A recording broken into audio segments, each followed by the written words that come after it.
If you're online a lot, then total strangers know all about you. That's because companies buy and sell your information. And if your children are online, then their information is up for grabs too.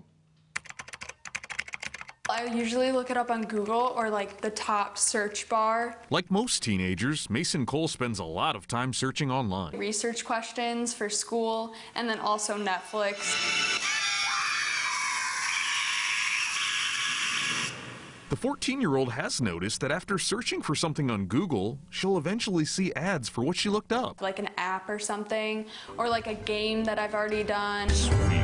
It's just super weird because it knows all the information that I'm searching on the internet. Her mom, Jenny, wonders how much information Google has on Mason and her two other kids. I truthfully never thought about it, to be honest, especially with my kids. I guess I just maybe knew that that was happening to me, but I didn't really think about it with my kids, that they keep track of all that. They record pretty much everything. Tech expert Justin Ayers from Grand Rapids Tech says all that information gathering is one of the reasons Google has become a multi-billion-dollar company. Google makes all of its money through advertising, at least the vast majority of it. Basically, they just collect all of your data and target advertising towards your likes and dislikes. And the information Google gathers on us is not just from what we type into the search engine. Audio is another one. There's a lot of audio recording, specifically when you're using, Google Assistant. Hey Google, what noise does a fox make? This is a red fox.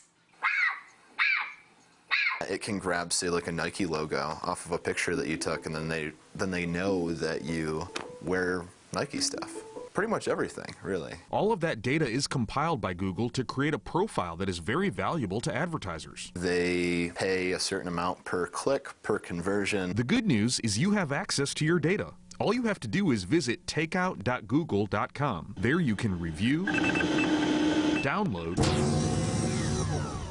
or delete. And if you're a parent who wants to know what Google has on your kid, all you need is their username and password. We had the Coles take a look at their data. Well, it literally shows everything.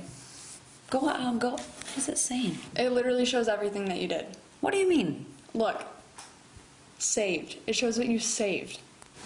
You can also try to avoid being tracked in the first place. Go to myaccount.google.com. You can actually go through your different privacy settings. They have like a function that you can click on it. You can kind of go through what it's tracking, why it's tracking it. You can turn it on and off. Or you could try using a browser besides Google Chrome. Mozilla, who owns Firefox, they're not an advertising company, so they don't really have a reason to mine your data. You can still use Google search and everything. It's actually the default search engine, but it doesn't automatically have you logged in. Other search engines like DuckDuckGo are also an option. You get the power of Google search, but then it has no way of tracking what you're doing. Ayers says his biggest advice for parents would be to educate yourself on what data is being collected and consider whether it's worth turning it off.